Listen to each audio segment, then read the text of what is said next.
Hello and welcome to Friday Live. I am Amanda Farmer and I am here with you on the Your Strata Property Facebook page, also heading out to LinkedIn, also heading out to, for the first time, live, YouTube. How clever are we? We have connected our YouTube channel here to our streaming service, and we are now going out to 3 different places at once. Very exciting. Hello to all our YouTubers, our YouTube followers. Nice to be here with you.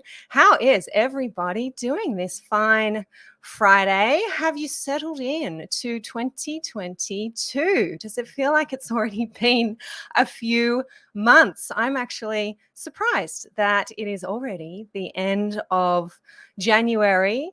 Already, we are here 1 month into 2022.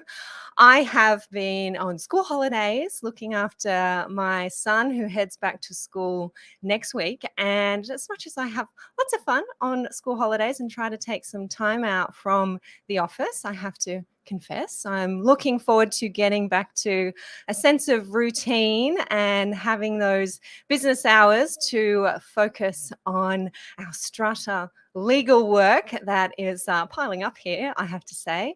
So looking forward to that next week. I know there are some parents out there in the same position as me.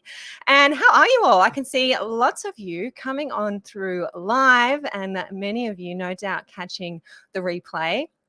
Happy for you to drop me a hello here in the comments, whether you're on Facebook or on LinkedIn or indeed on YouTube. Give me a hello. Let me know how your week has been. I always enjoy knowing our regulars are tuning in. And if we have any new names popping by today, yes, I do have a special guest for you this week. And I expect many of you are here to join in on that conversation. Our special guest is indeed Tim Fuller from Strata Guardian, here to talk some more, perhaps a little more in depth about investing your surplus, if you're lucky enough to have them, strata funds, owners corporation money, how we might go about doing that. Tim and I had a conversation on the podcast about just that topic recently, and it was a very popular episode. I had lots of comments and questions in my inbox after that episode. So decided to book a time for Tim to come back and have a chat with us a little further on that topic. I'm getting some hellos coming on through here in the comments. I am just working on a smaller screen today, so I'm moving a few things around here. Good to see you here, Sean, saying, hi, Amanda, how are you? Busy week here. Yeah, it's amazing how we just get straight back into it. I know, Sean. Good to see you here. Chris is here joining us from Melbourne, Victoria. Wonderful to see you, Chris. Thank you for joining us here on Friday Live. Patricia is here from French's Forest. Great to see you here, Patricia. Emiliana is here tuning in as regularly. Yes, we do like to see you here, Emiliana. Good to have you, everybody. If you're coming on in and want to drop me a hello, please do go on ahead. The podcast episode this week released on Thursday. We had Wednesday off for Australia Day, and the podcast went out on Wednesday. Episode number 297, How to Choose the Right Strata Manager, with Brendan Cleaver from Cleaver Strata Consulting, I should say. Who knows Brendan? A name that has been around for a little while, as you'll hear on the podcast. I know some of you here have probably worked with Brendan, matching you, your committee, the buildings that you're serving, perhaps with the right strata manager. Brendan has been helping property owners and now with a focus on developers to better understand this crazy world that is strata.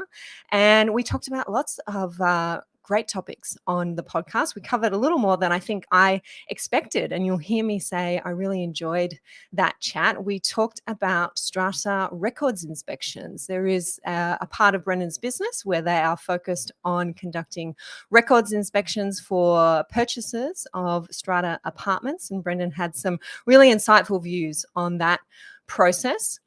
We talked about developers sometimes falling into the unhelpful habit of giving strata management jobs to mates or to family members or just to the strata manager that they know and they send all their buildings to.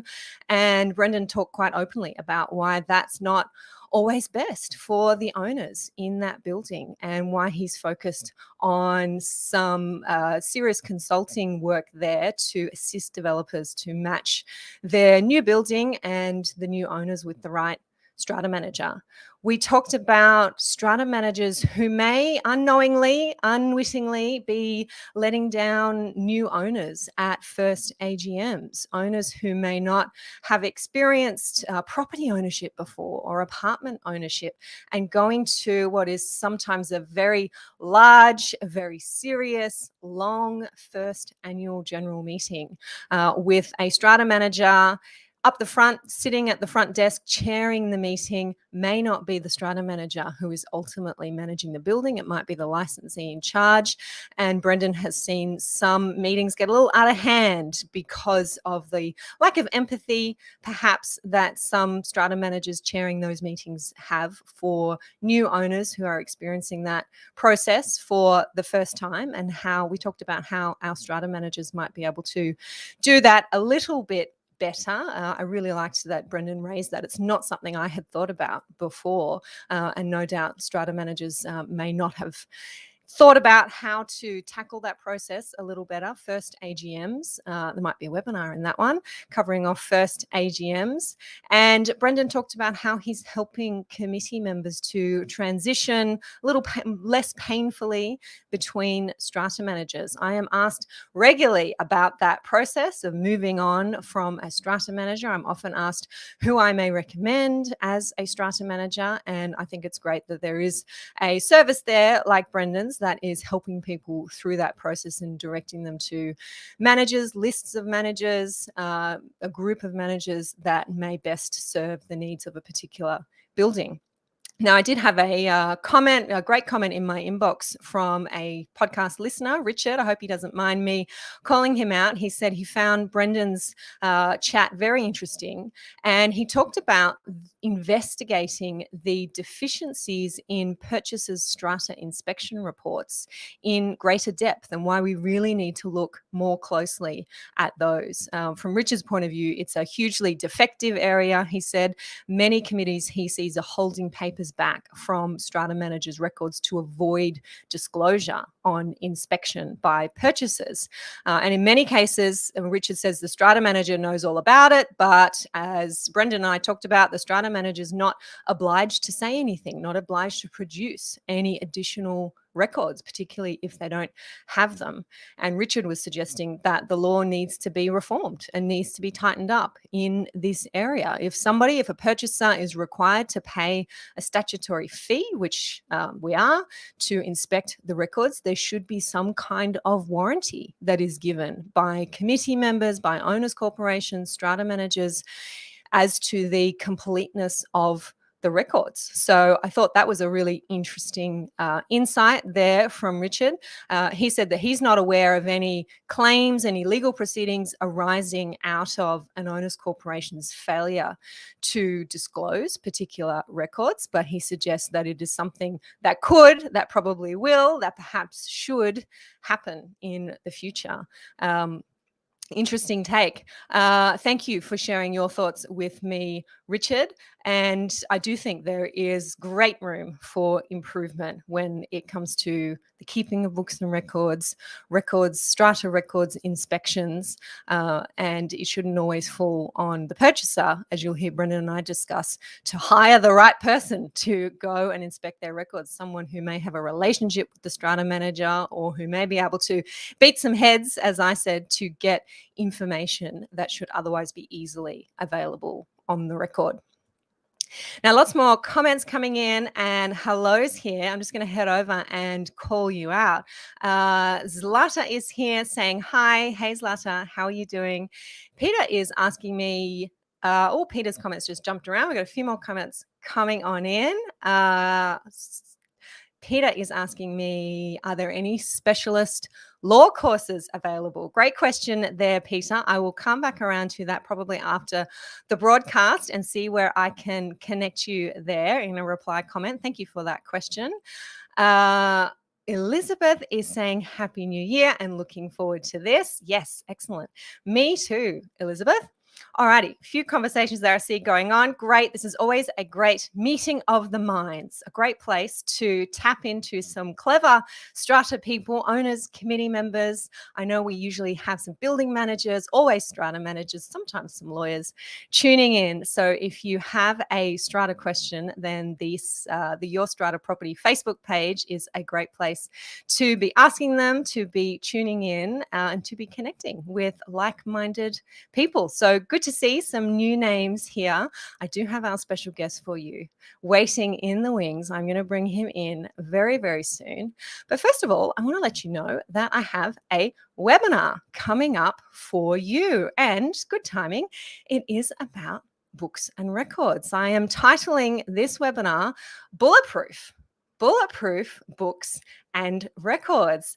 I mentioned this webinar on our Friday Live a couple of weeks ago, mentioned that it was coming up, and I will give you the date and time for it very soon. This is a 1-hour webinar. It is for strata managers, committee members, owners who are interested in learning more about proper records management for New South Wales owners corporations. So I'm going to cover a lot of the things that I get asked regularly about books and records, and a lot of the pitfalls that I find strata managers fall into when they are keeping books and records and giving or attempting to give proper access to books and records. So I will be covering the 3 biggest mistakes that strata managers are making when it comes to record keeping for their clients, the pitfalls lurking in our strata legislation that make proper records management such a difficult task. I have been involved in legal proceedings in the past where we have had barristers brought in to dissect the strata legislation, and I have had pages and pages of some very detailed advice on how our legislation works and how in some places it doesn't seem to work, which makes it very hard for those managing books and records to comply with the legislation. So I'm going to cover off just what I'm talking about in that respect in our Bulletproof Books and Records webinar. And I'm also going to share with you a building that I have worked with that had to pay $10,000 at least in legal fees to resolve a dispute about records, and what it is that we can learn from that experience to avoid similar expense for our buildings and for ourselves as owners. And of course, as always, lots of opportunity to ask questions live on the webinar. Now, this is what I call a pro member webinar. This is a webinar that I have put together specifically for the pro members inside our online membership community. Now, if you are a pro member, you know who you are, and you will have received, or at least I sent. So check your inbox and check your junk folder if it's not in your inbox, an email this afternoon giving you the registration link for our Bulletproof Books and Records webinar. That webinar is free to pro members of our online community. I will have more information for our members and also anyone who is not a member. If you do want to join in the webinar, I will have the opportunity for you to join in the webinar. More information about that and a link for you to join coming next week. So definitely free to our pro members, and you will be able to get access if you are a member or not a member of our community, and you'll find out more from me about that next week. So when is the webinar? Haven't even told you yet. It is on Wednesday, the 9th of February. We kick off at midday. We will run to 1 p.m. So 1-hour webinar there, including our time for Q&A. And if you are a pro strata manager or building manager, member who needs to claim CPD points, you can absolutely claim a CPD point for that hour in that webinar. Now, I've mentioned Pro membership a few times here. I talked about this a couple of weeks ago as well. This might be new to you.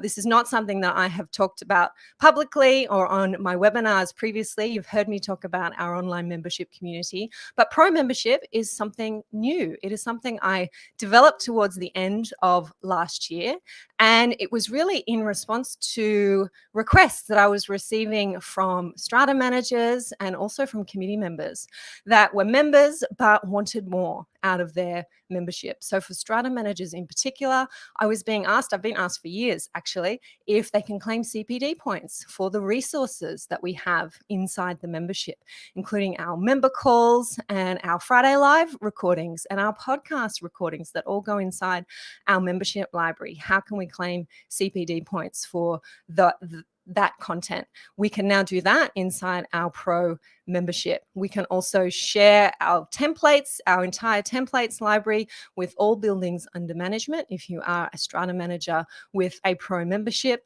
And you can also have additional logins to our members only area. So a lot of strata managers asking if their team members can enjoy the benefits of membership. A lot of committee members asking if their fellow committee members can enjoy the Q&A forum inside the membership and have access just as they do as a member. So a Pro membership allows all of that access at a fraction of the cost it would otherwise be to have a whole group of people signing up as members. So if you want to find out more about Pro membership, we have a group of founding members already on the inside, and you know who you are, and I see a few names here on the call. I'm very, very excited to see you here and to have welcomed you already into the Pro membership.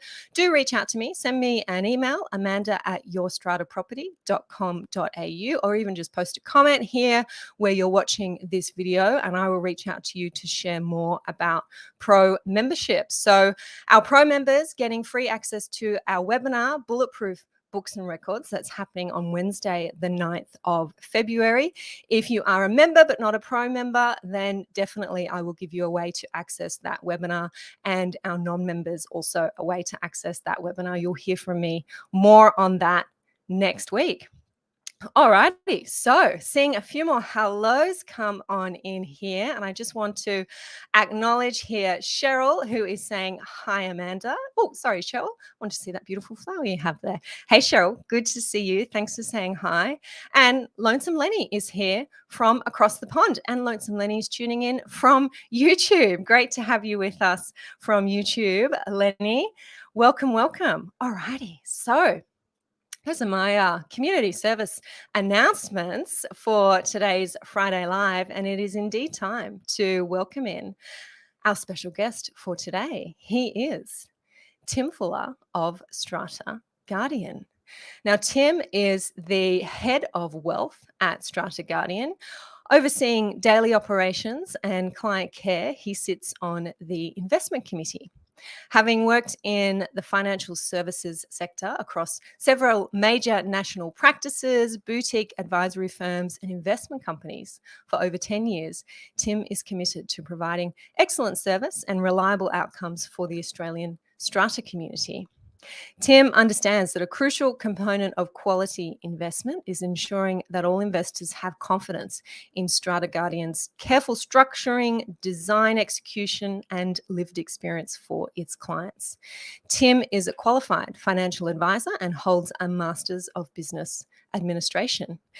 Now, I have mentioned that Tim and I spoke on the podcast. It was episode number 287, How to Invest Owners Corporation Funds. And Tim explained how strata owners can leverage the power of the collective to get better returns on funds invested, defying the current climate of sustained low interest rates and supercharging your rainy day fund. Now, so much interest in that episode and many questions arising out of the episode that we didn't cover. So I brought Tim back for a more in-depth chat here today. I'm welcoming in now Tim Fuller from Strata Guardian. Hey, Tim. Hi, Amanda. How are you going? Lovely to be on. Thank you very much for making some spots for me. I know you've always got some high-powered guests in there, and I'm very honoured to join that group so early in the year. Well, you are most welcome. And I think early in the year is a good time to be having this chat. We may have some strata managers, some committee members who are thinking about the year ahead, or hopefully, what I hope, the years ahead for their community, and wanting to plan as best they can to make sure what I've called there that rainy day fund is as healthy as possible. So look, I'm not sure if our listeners have all caught the podcast episode where we talked a bit about the background that is Strata Guardian and what it is that you're doing with Strata Guardian. Do you want to jump in and give us a little summary of where you sit in our Strata space and the service that you're providing for buildings? Absolutely. Yeah, sure. So, well, Strata Guardian, we're here to help. I guess what it is a problem, a reasonably recent problem in the last few years. And it's probably, well, our take is that it's going to be an enduring problem for the foreseeable future. And a big component of that, of course, is the is record low cash rates and returns on term deposits, no question. So a big part of what we do, I guess, and just keep in mind, I guess, as an investment house, we are purely focused on the Australian strata community. So that's all we do. That's what we get up in the morning to do. That's what we've built our portfolios for.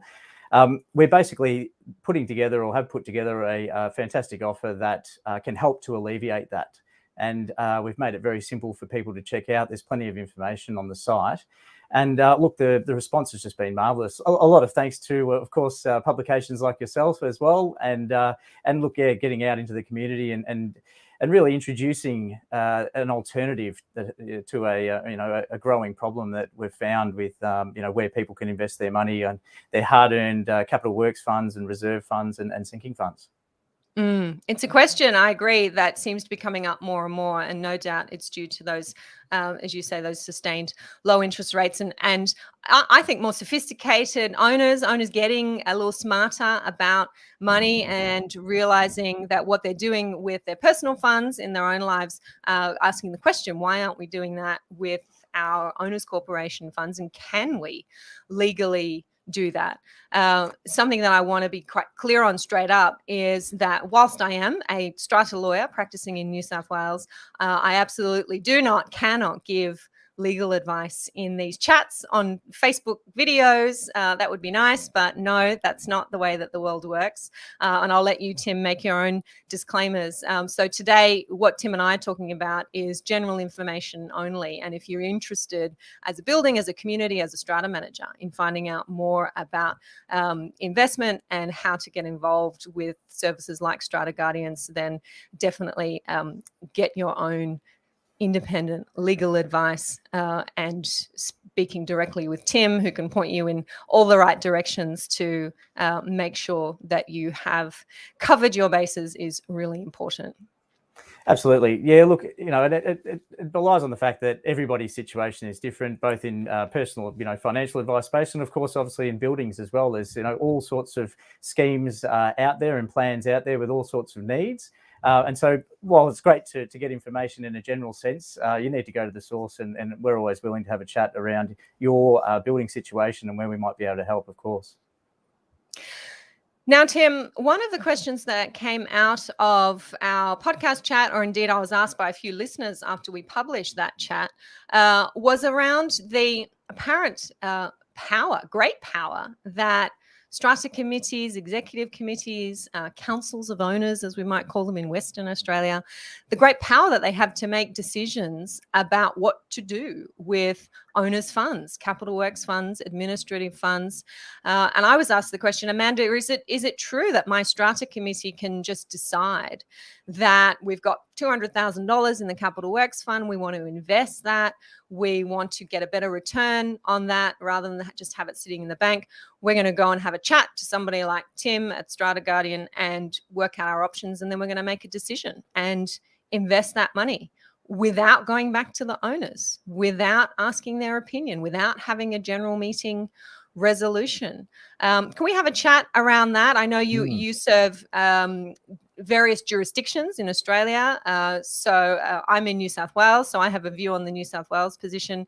How does it work when clients come to see you? Can you just work directly with the committee, or is this a decision that needs to go back to all the owners?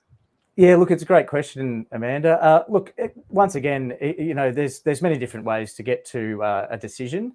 When you go back to the question that you sort of posed, which is that the committees, you know, have this huge power, as it were, to make sure that the money's invested, or, you know, where it goes. I guess for mine, it makes sense that in a way they've got a lot of power over lots of different facets in the building, aren't they? That's the reason why they're in the position that they're in. The health and safety of their owners and the occupants of the building, the management of the maintenance and those sort of things as well. They're not necessarily doing the work, but they're overseeing to ensure that both the owners and residents are being heard and problems are being fixed, but also they're getting in the right skills and tools to solve the various problems that are put in front of them as part of their day-to-day.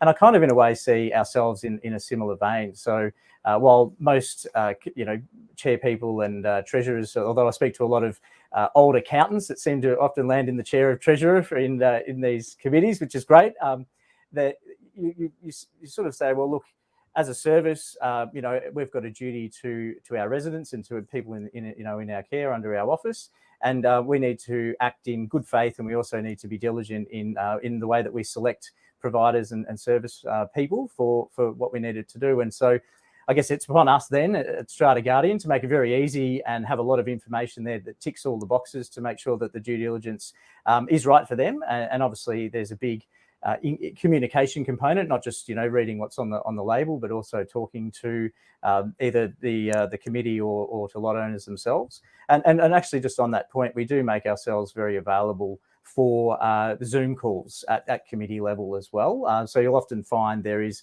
a bit of introduction, often the treasurer, often an ex-accountant who has been frustrated with very low returns. And I think in a way it's a sign of a good treasurer when they do know that there are potentially higher returning investment markets out there. They can't find the right fit because, you know, they're being offered term deposits and cash-like accounts from their strata managers, which is fair enough. That's sort of the limit of where they can go anyway.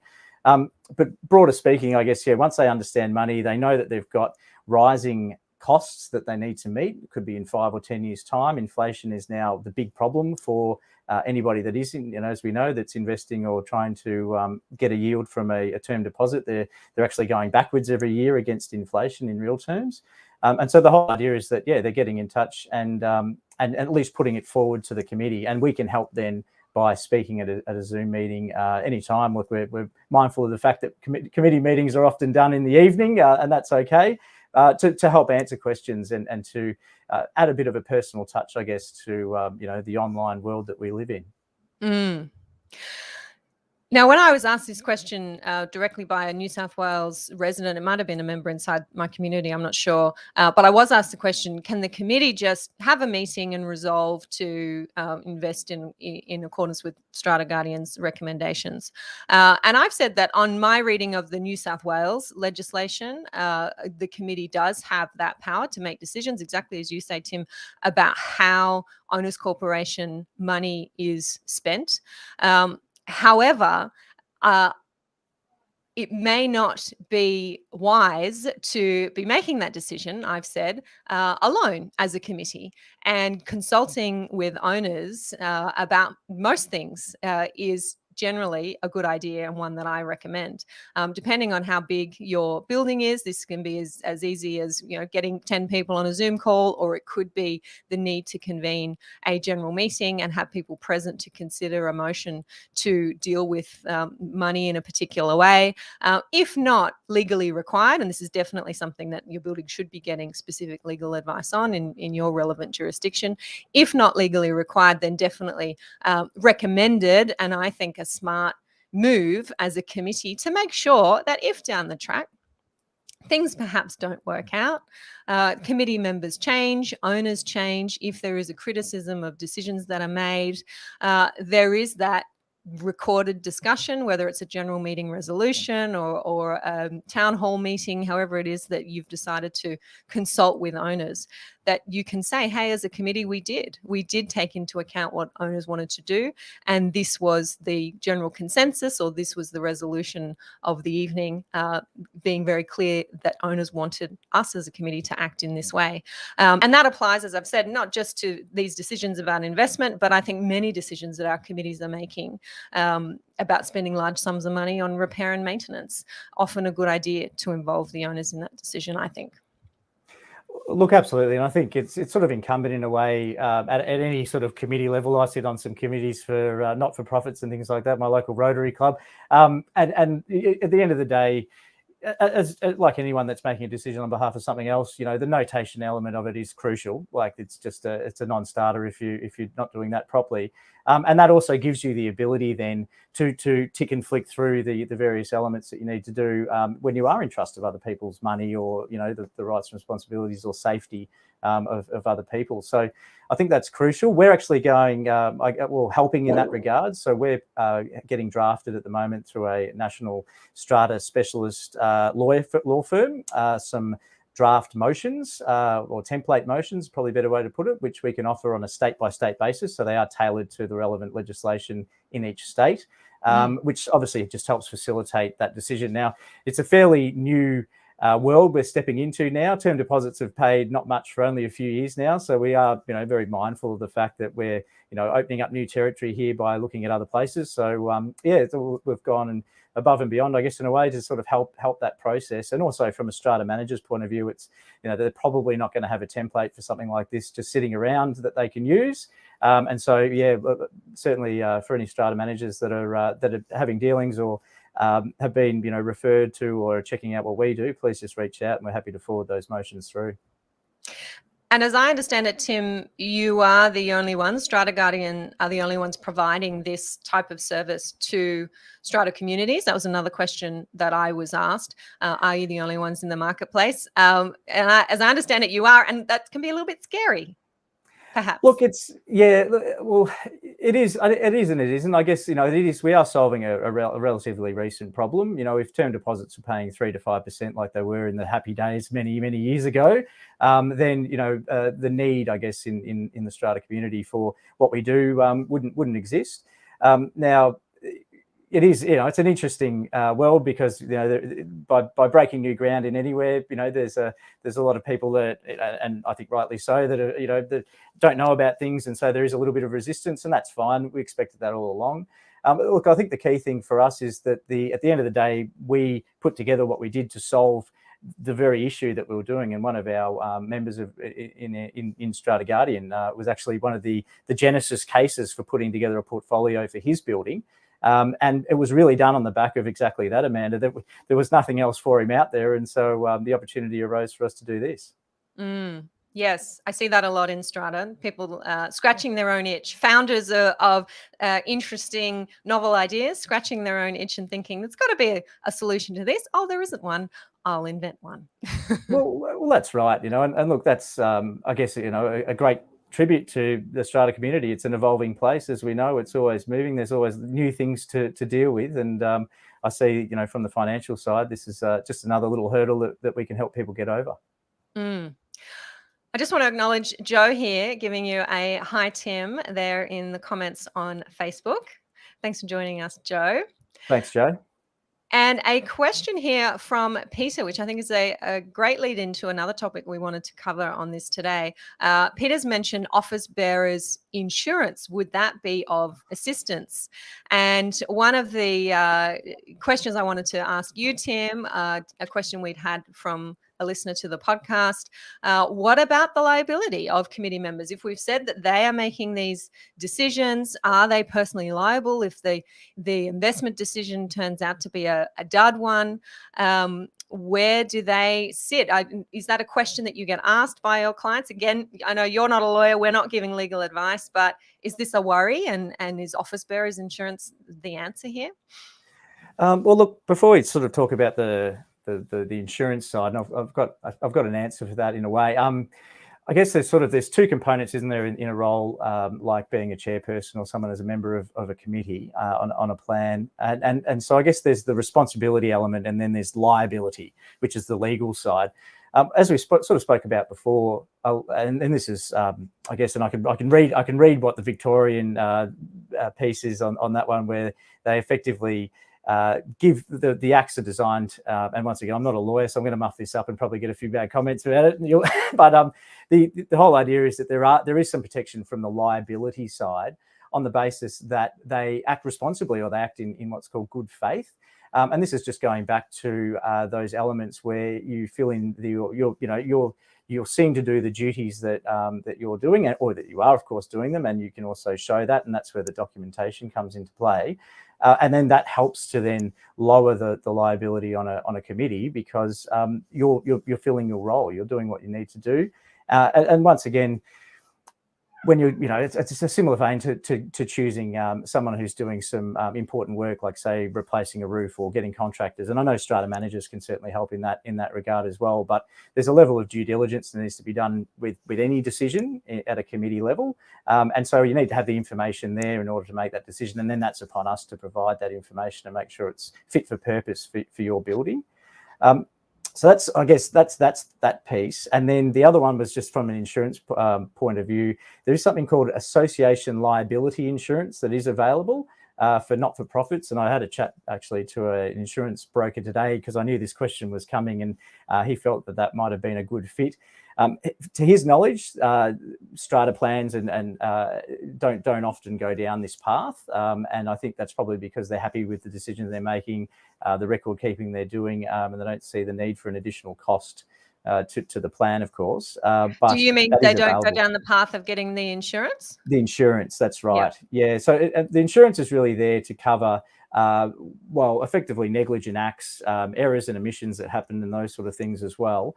And look, it's available for any not-for-profit or volunteer sort of based committee or organisation. So it's not built for the strata scene. But at the same time, I guess it's helpful to know that it's there if people do feel like they're getting a little bit out of their depth. And look, like anything, and you know this very well, Amanda, but when you start getting out of your depth, you seek help, don't you? Particularly from a legal perspective. So it's about reaching out and making sure you've got the information. The last thing we would want in our business, of course, is people making ill-considered decisions to invest with us. And so it's upon us as much as the committee to make sure that we're meeting in the middle from an information point of view. We too have a similar insurance product in New South Wales, which we call office bearers liability insurance. And I have to say, I think any building, any committee that serves a building that doesn't have office bearers liability insurance is crazy. It Right. is. Yep. Look, Peter's made the comment here. I'll just bring it up. Took the words out of my mouth. Relatively, it is quite cheap to add on this component of insurance. I do not want to serve on a committee where the owners corporation does not have office bearers liability insurance. Fingers crossed, hopefully, and we don't see a lot of these claims. Hopefully you never need to rely on it. But it is so important, I think, to have it there and to have it available. You just don't know what the future holds.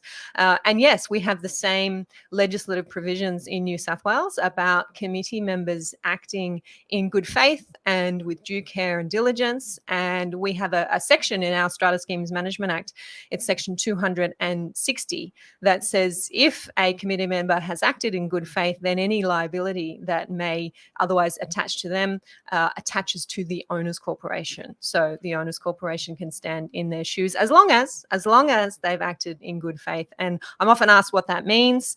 That means, as Tim says, reaching out and getting help when you're out of your depth, when you don't know the answer, following the advice of your lawyer, of your strata manager, knowing that you need to go to these people to get advice, making sure that you're not making decisions that you know you're not qualified to make, not getting up on the roof and installing a waterproof membrane when you're not a waterproofer. So these are the things, these are the obvious no-nos, but sometimes people can get a little bit lost in the process when we're talking about legal advice or financial advice. And it's really important to be reminded that there are experts out there who can help to guide you. And if you have that, not only might you get to the right answer and the right conclusion, but you have that protection, that legal protection of having got that advice. Absolutely. Yeah, no, well said. All righty. Well, okay. Thank you, Peter, for that question, which I think has helped us cover up a really important topic there. Another great question that came through, this came from Colin Campbell. I know he's not going to mind me calling him out. I'm not sure, Colin, if you're tuning in today, often tuning into our Friday lives. In a wrap up of our podcast episode, Tim, that I gave towards the end of last year on one of our live chats, Colin very helpfully and cleverly posted the comment, we missed a big thing. You and I missed a big thing in our discussion. We forgot to talk about the tax that is paid on investment income. And I flagged that and I put it in my folder because I knew we were going to have this chat at some stage in the future. How does that work? How are owners or owners corporations taxed on this wonderful income we're making from this very smart investment? Look, it's a great question, and it's come up a number of times. And I might actually just quickly before I jump into it, just say that one of the fascinating parts about bringing this out into the Strata community has been the responses from Strata managers. And I've got a little list of Strata managers, which is growing, rapidly, basically, of people that are reaching out. And it's not necessarily that they're gung-ho for what we're looking to do, but they're just really trying to fill in gaps in their knowledge. And they just literally pick up the phone and say, okay, tell us a bit about what you do, because it may come up for the buildings that I manage. It's a real credit to those more proactive managers that are out there. One of those calls actually did say, or bring up the tax problem, because he said in his one of his buildings, they have a telecommunications tower, and one of the issues they when they got into and signed the contract was that they weren't aware that the income, which was I think close to $40,000 or $50,000 a year for this rent for this telecommunications tower to be on the roof of a mobile phone tower, actually came back and landed on the personal incomes of the lot owners, the residents. And so he said, is that going to be the case for yourselves? And it's an interesting one. So that certainly does happen. And that happens because the tower themselves, or whatever it is that's generating income, is sitting in the common property component. And what the ATO's done is it's actually divided up these property elements of a scheme, and so, or a strata title body, as they call it. And so the common property is typically the physical elements like the roof and common areas and those sort of things, which can be used to derive income. From what I've been told, people rent out car spaces and those sort of things as well to try and generate income for the scheme, which is great. But it can then, the income from that can then fall back, as we mentioned, onto the residents' personal tax returns. And of course, they're not getting the money, so there's a little bit of a break in there, I guess, in the thinking. Where it changes a little bit for the sinking funds or maintenance funds or reserve funds is it actually sits in what's called a personal property section, which, to give you another example, would be something like a washing machine, or things that move is probably something it's an easy one to think about. So things that move, like let's say there's a washing machine where you put in a couple of dollars and it generates $500-$600 or whatever, a couple of $1,000s a year. That actually is then not passed through to the residents, but then taxed internally inside of the scheme itself at company tax rates. And so I spoke to Peter at Kelly Partners. If you're watching in, hi Peter. Kelly Partners being a strata specialist accountant, to get some confirmation around this, and he did confirm it. And the interesting part was then I did ask. I said, well, look, if it's held inside of the business, and for anyone who's been in business, obviously you've got income coming one side and generally quite a lot of deductions. What I found was surprising was that schemes often don't have a lot of deductions against that income.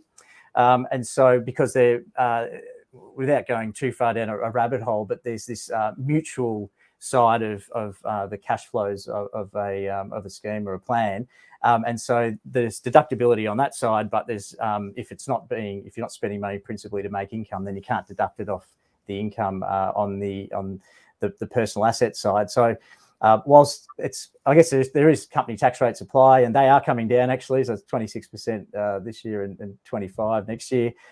There's an element of tax to be paid, but it's paid internally at a scheme level and not at a personal level like the common property income.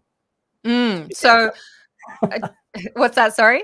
A long answer. I'm sorry for people who've trailed off there. No, not at all. I think anybody interested in this path is going to be paying close attention to that. And I know, Tim, you and I were emailing about the relevant tax ruling on that. And I'm happy to come back and post that tax ruling for anybody who's interested in having a closer look. Definitely reaching out to qualified, experienced Strata accountants. You've mentioned their Kelly partners who've been serving Strata for many, many years is really important for buildings to understand their financial and tax situation. But my understanding, having listened to you and had a look at that tax ruling, is that what you're saying is there's a difference between income that comes through common property, so where we have that telecommunications tower on the roof, and then income that comes through the owner's corporation's personal property, and funds, money in an account being personal property, and investment income from those funds therefore being taxed. The owner's corporation is taxed for that rather than the lot owners. That's the difference there, because I think a lot of owners believe, because they've heard, look, I've said it on the podcast, Rena and I spoke about it, episode 177. We talked about that tax ruling that says income from common property, income producing activities, is taxed in the hands of the owners. So be very careful. I think a lot of owners just assume that's across the board. So when they hear you talk about the ability to make some money, I think it's a really important question to be asking. Is my tax position going to change? And definitely have a look at that and understand that process for your building. Absolutely. And just on that as well, so obviously, so investments like ours, we deal in generally what they call large capitalization shares, or blue chip shares is another way to put it. And particularly in Australia, of course, we've got things like imputation credits, where the tax is paid on the dividends, which can then help negate the tax at the other end at a scheme level as well. Or franking credits is another one, imputation credits or franking credits. I know a lot of people like those. And so they're available through our investment, and then obviously being able to be utilised in the tax affairs of the scheme. Yes, I've just put on there on the screen here, Tim, if you can see that, Cheryl's question, which I think you've just answered. Where are the monies invested, and are there choices? So you've mentioned blue chip shares. Do you have that conversation with your clients? Do they have a choice? Do they have a say in how their money's invested? Look, they do. So I'm just moving around. We've had a little camera swap while I was in the waiting room, which has put me off a little bit. So I've got the chat up now. Absolutely. So look, the way that we do here at Strata Guardian is we use a basket of exchange traded funds, and look, there's plenty of work that's gone into picking the right ones and having the right levels, and that gives us easy access to global markets, both equity markets, of course, although it's a little bit of a wobbly word, share markets at the moment, but also, of course, fixed income. And so for our portfolios, they are very conservatively placed. That's the Guardian in Strata Guardian. We're not looking to shoot the lights out. We're looking to help people with the problem of inflation. And so our portfolios are targeted at inflation plus 1% or 2%. So you're still getting something over inflation, but keep in mind, that's the target. That's what we're aiming to do, and that's how we've built the portfolios. But to answer the question, yeah, that's right. We've diversified portfolio, overseas shares, local shares. We do have we do tend towards, or if it's possible, we do choose ethical exchange traded funds as well. That's quite a common question that's come up. I'm speaking with an eco village over in WA at the moment, and that was actually question number one: is the money going to be put into something ethical? And that's one of the first things we do when we're selecting ETFs, is try and find an area of the market that we're looking for in some sort of sustainable or ethically themed ETF. And so we've got a few in there at the moment. Yeah. Good to know. Question here from Giannis, who I suspect may be an accountant, maybe a financial advisor. Tim, what kind of incremental return is envisaged, and what is the risk profile? From a committee's exposure and reputation, if the additional return is 3%, what's the incentive for a committee exposing itself to criticism? Really great question, Giannis. It is a great question. Look, first and foremost, so we're not looking for short-term money. So money that sits normally in a maintenance fund or in the administrative side of a scheme where it's rolling over, there's annual expenses, because it needs to be kept highly liquid, and also, it needs to be available in cash form, as quickly as possible. Our investments are very liquid, and you can get the money back at any time. There's just a couple of days settlement period because obviously we're investing in stock markets. But to answer the question on risk profiling, so Strata Guardian is upwards or high watermark of 30% equity, and so you would align that, if we're putting our superannuation hats on, to being a very conservative or a conservative style portfolio in superannuation. And then the slightly higher one is called Strata Grow, and that is an upwards of 50% equity. So it's similar to what we call it, like a balanced option. So with those two investment options, there is what we call a recommended time frame for investment. So the first one, Strata Guardian, is 2 years, and Strata Grow is 5 years. And the whole idea being there is you can get the money back at any time, but when you're allocating money within your committee, you're saying, okay, we're saving now for expenditure in, say, 5 or 8 years' time, which of course is where this inflation problem is going to do the most damage. If you've got inflation running at 3%, or it's around about that as a headline inflation, but there's also, of course, building material inflation, which is another reason why we're getting a lot of interest, because people are looking at the costs of replacing areas of their building. And as anyone who's building a house or renovating a house is acutely aware at the moment, prices are going up. They are, in the vicinity of 10 to 20% now on building materials. And so once again, as the treasurer of a scheme or a committee, they're thinking, well, am I right in keeping this in cash when in 8 years' time I'm going to have to go back to all my members all the way along and keep topping up our strata levy contributions, of course, to make up for this gap. And so for us, we're not looking for all the money in a scheme. Absolutely not. We're looking to help people with that inflation problem in mind. And by having those longer timeframes, what it does is really for us, and this is just investment 101, if someone was to invest today and the market was to have a pullback, we know that in 2 years' time, there's a very, very high probability that they'll get the capital that they've obviously given us at the start and more. And so hence that's the time frame. It's about setting the expectations. You're not giving it to us now to get it out in 6 months' time. You're really going, okay, well, look, and this is, I guess, the prudence in any sort of financial management at a committee level is saying, okay, well, we've got spending, and the 10-year maintenance plans, of course, can be very helpful and instructive on this planning as well. But the idea being that you can go, okay, we've got blocks of money and we've got savings that need to be hopefully put away for a rainy day and growing at the same time. And that's where our funds are obviously a good choice. And just on that as well, so the ins and outs, so you can have any amount out at any time from any of the portfolios. So they are fully liquid. They're always on market. If somebody needs to take some out for whatever reason, they'll have the money back in their scheme bank account within 4 to 6 business days. And then adding money as well is very simple. It's getting money into the accounts. It's just a BPay number onto the third-party platform that we use, and they can do any amount, any time to get to add in money, which is often going to be the outcome, perhaps at the end of a committee meeting, to tip some more in. Really, really important point there, Tim, that I don't think I've fully appreciated, even though I should. You talk about the increasing cost of building materials. Try the increasing cost of building materials in a regional area. I'm in that world of pain at the moment. Yeah, it's great. But absolutely, my committee needs to be thinking about that. We're looking at replacing a lift in about 3 years' time, and we're budgeting for that and we're saving for that.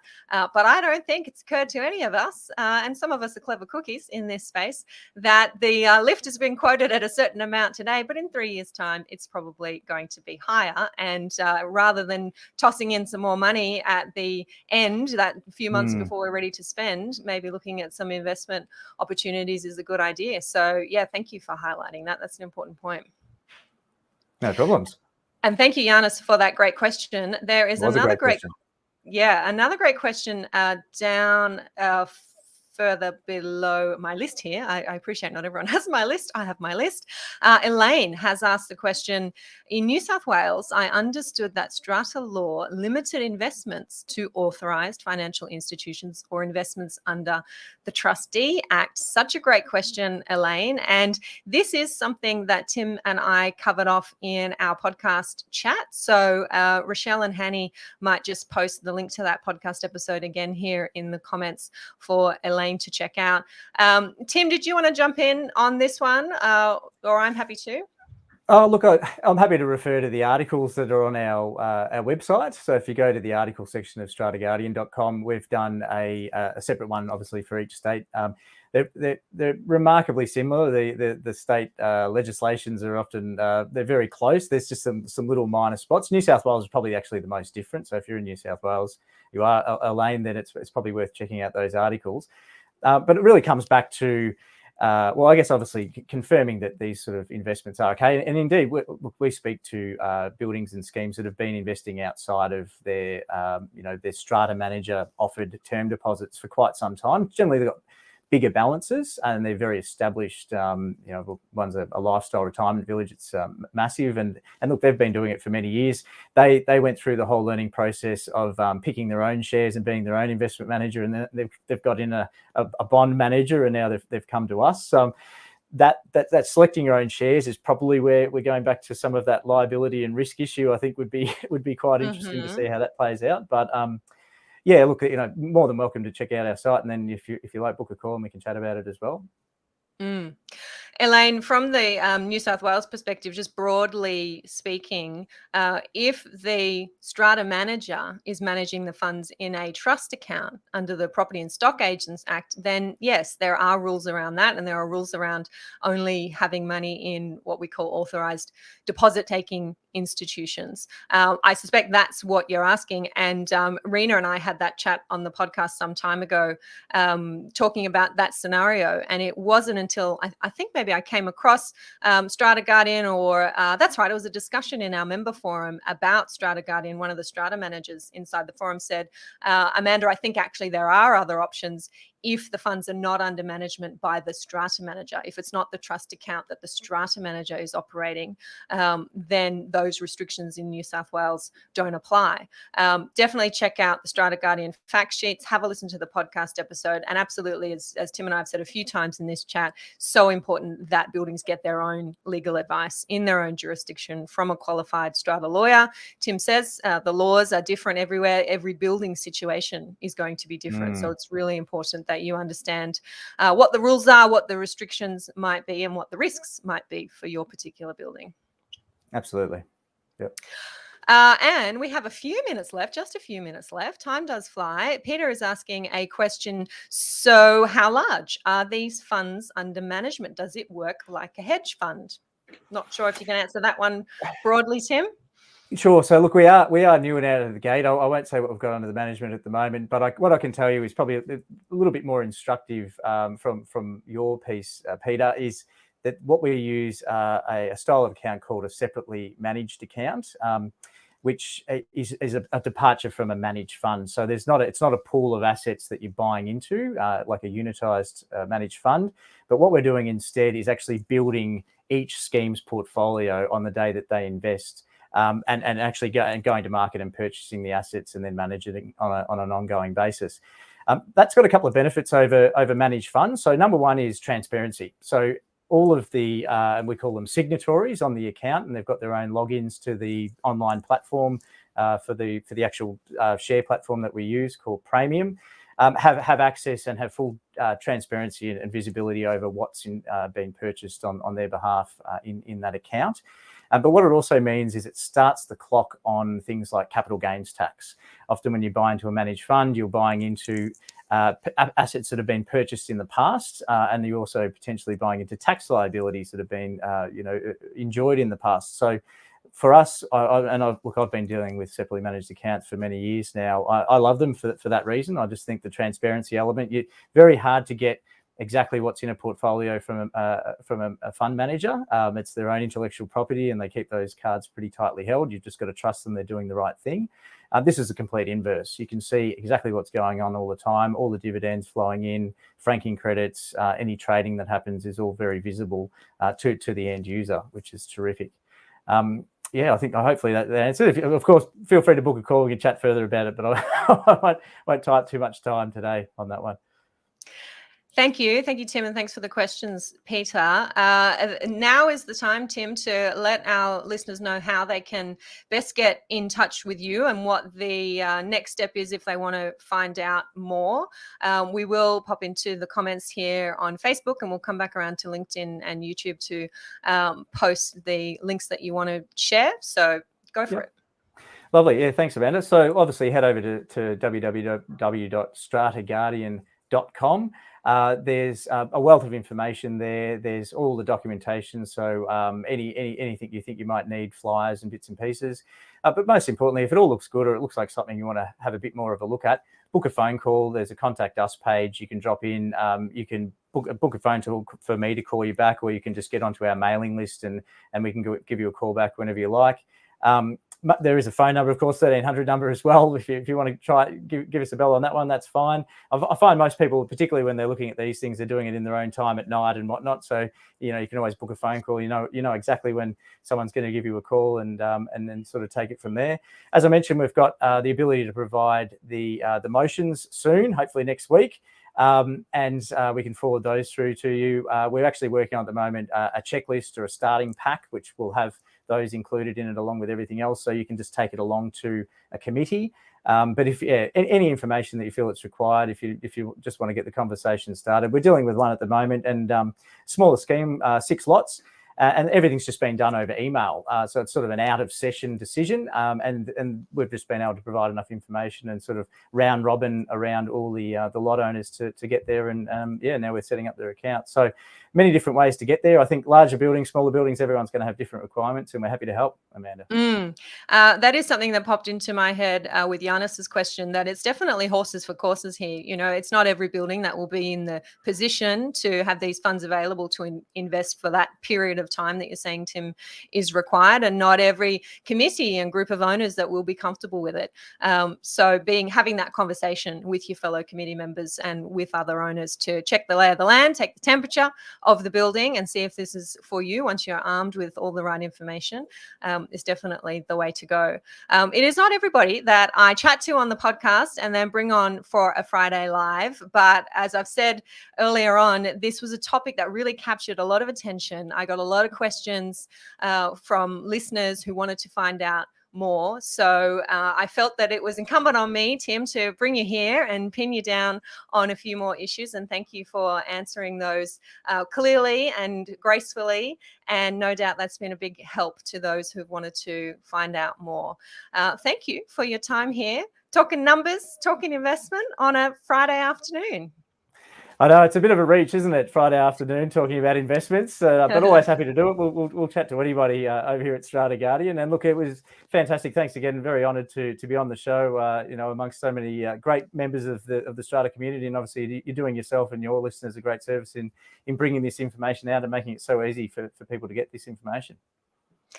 Thank you, Tim. And thank you to everybody who has been tuning in. You've asked great questions. Anything that we may have missed, I will do my best to come back around. And if you're watching the replay and you have questions, do post them here and we can get them across to Tim as needed as well. Have a great weekend, everybody. And I will catch you next time. Bye-bye. Okay.